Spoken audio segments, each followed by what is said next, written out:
Hello students, இது 11th mathematics exercise 2.6ல third question. என்ன கேட்டிருக்காங்க?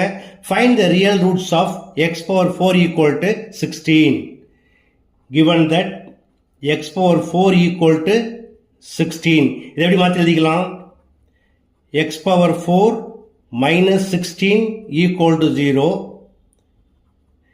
இதை x square whole square எடுத்துக்கங்க. Minus 4 square equal to 0. It is of the form a square minus b square. We know that a square minus b square equal to a plus b into a minus b. So, x square plus 4 into x square minus 4 equal to 0. Once again, x square plus 4 into இதடி மாத்திக்கலாம் x square minus 2 square. It's also a square minus b square.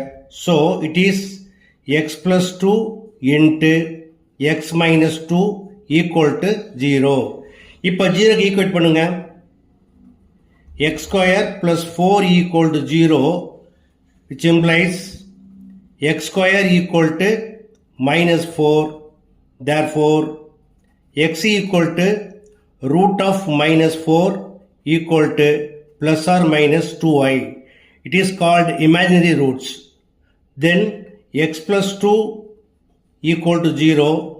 Therefore, x equal to minus 2. Also, x minus 2 equal to 0. Therefore, x equal to 2. என்ன question கேட்டிருக்காங்க? Find the real roots. Therefore, the real roots are x equal to plus or minus 2. That's all. Okay students, மறக்காம என்னுடைய சேனலை share பண்ணி subscribe பண்ணிக்கங்க. Thanks for watching.